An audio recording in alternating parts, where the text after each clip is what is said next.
What's going on, y'all? This is your boy Kel coming to you with another video, and just a wild day in free agency. I mean, free agency is really supposed to start tomorrow, but a lot of teams making moves, big time moves. Of course, the biggest move that was made today was in Minnesota, as Minnesota offers Kirk Cousins a 3-year, $84 million contract. All $84 million is guaranteed. Kirk Cousins is expected to sign tomorrow with the Vikings. A landmark deal. Cousins now becomes the highest paid quarterback in the NFL. Like I said, all $84 million is guaranteed. One of the few fully guaranteed contracts in league history.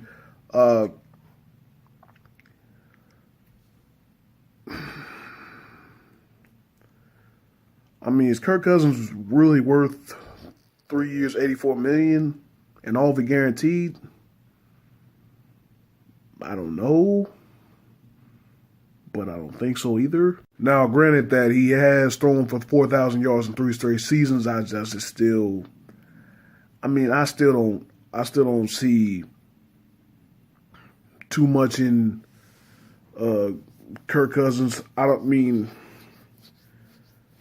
I don't see him as a top 5 quarterback, maybe top 10. That's what I'm saying. That's a pretty strong maybe. But this dude has people are just praising how he's basically made a mockery out of NFL free agency. This guy has made $128 million over the past 2 years. Of course, the last 2 years of Washington playing on the franchise tag, and now his fully guaranteed contract with the Redskins. Now, in his 2 franchise tag seasons in Washington, he threw for 52 touchdowns and 25 interceptions. Obviously, more than two touchdowns to 1 interception ratio. That's great. That's great. You know, the 2016, he almost had 5,000 yards passing. He had 4,917 yards passing. This year, he just barely got over 4,000 with 4,093. But yeah, I don't know. I just don't see Kirk Cousins as a highest paid quarterback in the NFL. But I mean, he got it. I mean, and he's did a hell of a job of playing like Doug Baldwin saying, betting on himself. Doug Baldwin called him a hero, saying that, you know, he's basically paved the way for how guys should handle free agency and how guys should handle franchise tags and stuff like that. Le'Veon Bell, the best running back in the game. It's quite the difference between Kirk Cousins and Le'Veon Bell. Kirk Cousins, I think he barely scratches the top 10 in NFL quarterbacks. Le'Veon Bell is the best running back in the game right now, and he's about to be on the second year. He's about to be on his second franchise tag. I mean, Kirk Cousins is making this money, and he's not even the best quarterback in the game. So what the hell is the ceiling for Le'Veon Bell next offseason? I mean, Le'Veon Bell has already come out and said he will play. He won't sit out like he previously said. He will play under the franchise tag again. But I mean, Le'Veon Bell could make some serious money. He might.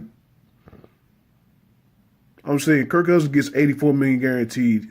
Le'Veon Bell could get $100 million guaranteed. I'm not that's hard to believe. But I'm just saying though, this offseason has been one of the craziest offseasons I've ever seen out of the NFL. I mean, over the past, ever since like LeBron's 2010 free agency, you know, you've seen crazy offseasons in the NBA and stuff like that, and in baseball, but I've never seen anything like this out of the NFL. I mean, this is crazy. I mean, Albert Wilson, I mean, for example, from my Kansas City Chiefs. This guy had a career high 42 catches. He only had 42 catches last year. This guy is now getting $8 million a year because he signed a 3-year, $24 million contract with the Miami Dolphins. How, Sway? I mean, as this salary cap gets higher and higher, you'll see, guys like that get that type of money. Just like NBA offseason a couple years ago, where Timofey Mozgov was making 70-something million, and Delvedova, different, all role players making big dough, not putting up that much production, but making big dough. I mean, it's crazy. I mean, it's crazy how much money that these TV contracts are bringing in, and how much money that average dudes are making. But yeah, man, crazy day. Some more relevant signings. The Jets, after striking down Kirk Cousins, Jets bring in Teddy Bridgewater for 1 year. I think he'll battle over the starting job with Josh McCown. The Cardinals actually bring in Sam Bradford. I think it was like $20 million for 1 year. Sam Bradford for $20 million. I mean, that is just ridiculous, man. Drew Brees, he's staying in New Orleans. I mean, thankfully, he should end his career as a Saint. I mean, he basically got what I call a Kobe deal. 2 years, $50 million, $27 million guaranteed. One of the more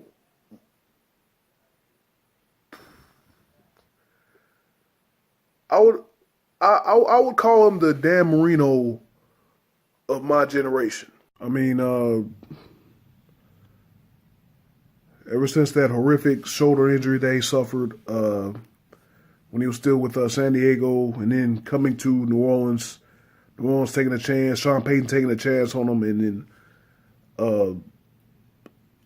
I forgot it. A quarterback's only thrown for like 5,000 yards, like 11 times or 12 times in NFL history, and Drew Brees has 5 of those seasons by himself. In the 2009 season, Brees led the Saints to the Super Bowl, win over Peyton Manning and the Colts. Of course, it was the big play in that game. Everybody remembers it was the Tracy Porter pick 6. But for all he's done for the city of New Orleans, ever since he came there. For all that team, especially all that team did, especially after Hurricane Katrina. It's just awesome. It's an awesome feeling. Awesome dude. Great person. He deserves that, and hopefully he'll retire a Saint.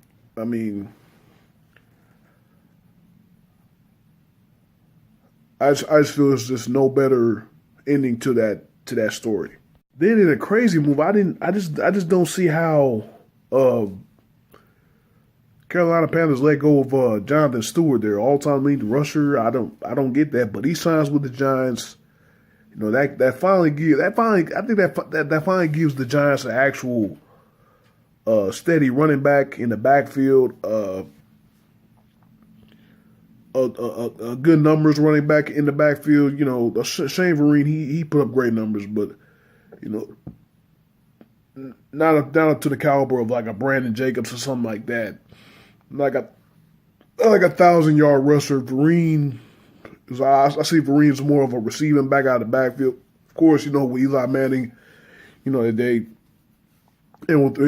brought Odell Beckham in, drafted Odell Beckham, they like to pass the ball a little bit more. But I think he'll be good for the Giants. He's on his last legs as far as a running back is concerned, but I think he can still give out some productive years. Man, even offensive linemen getting paid. Andrew Norwell, a guard, signs the richest guard contract in NFL history. 5 years, $66.5 million with Jacksonville. Allen Robinson signs for $42 million in Chicago to help out Mitch Trubisky. Paul Richardson signs for $40 million to be Alex Smith's one of Alex Smith's go-to guys in Washington. You know, I mean, players that, you know, they put up good numbers, but haven't put up those great numbers, but they're getting paid too. Like I said, though, it's just one of the craziest off seasons I've ever seen. I mean, like I said, hats off to these guys that's getting paid, man. Hats off to Kirk Cousins. Like I said, that only opens the door for, you know, I mean, like, what the hell is Matt Ryan and these guys going to get? Aaron Rodgers, like, I mean, Kirk Cousins is setting the bar right now. I mean, you got these other guys, Carson Wentz, Jared Goff. I mean, what are they going to be worth in about 2 or 3 years? I mean, the $100 million mark is guaranteed. That's coming, and it's coming soon. But hey, we'll cross that bridge when we get there, man. Thank you guys for watching this video. Let me know what you think. Leave a comment down below. Leave a like if you liked it. Again, thank you for watching. I'm see y'all in the next video.